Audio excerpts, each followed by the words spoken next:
안녕하십니까. 김희수 의원입니다. 본격적인 반려동물 양육 시대가 열렸지만 정작 반려동물이 죽은 후 뒷수습에 관한 제도나 인식은 여전히 과거 수준에 머물러 있어 대책 마련이 절실합니다. 먼저 반려동물 사체 처리 방식으로 매장 또는 자연장의 방법을 허용하도록 동물보호법을 개정해야 합니다. 나아가 반려동물 장례 문화 개선을 위해 법적, 윤리적 교육을 추가로 실시하고 전라북도가 적극 나서서 도내 동물 장묘업체의 운영 실태를 점검하고 관리할 것을 촉구합니다. 감사합니다.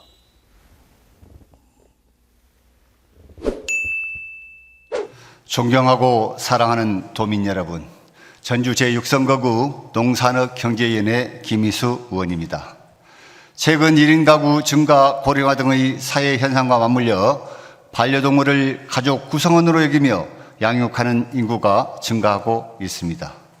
2022년 기준 우리나라 전체 가구의 33.7%가 반려동물을 키우고 있으며 전라북도는 18.1%에 이르는 것으로 나타났습니다.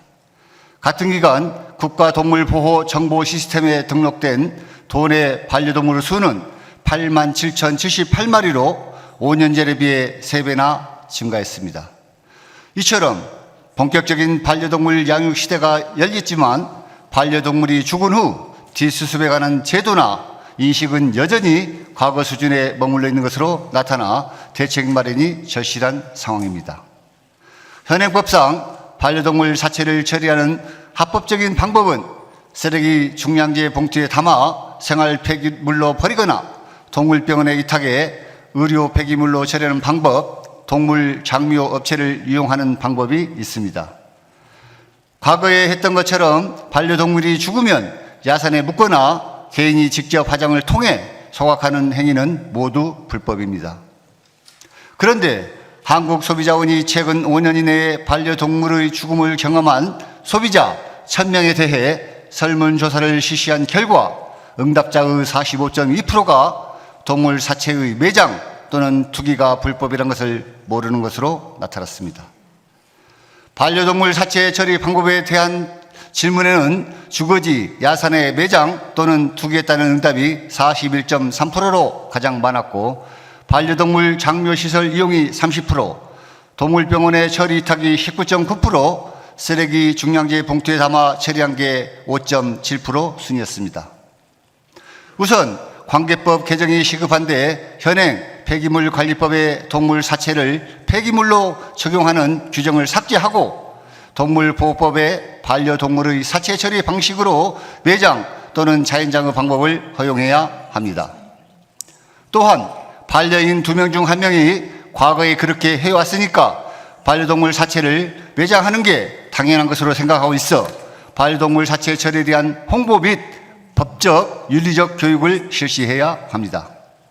나아가 합법적인 반려동물 사체 처리 방법 중 동물 장묘 업체를 가장 많이 이용하고 있어 반려인에게 충분한 정보를 제공할 수 있도록 전라북도가 나서서 도내 장묘업체의 운영 실태를 점검하고 관리해야 합니다.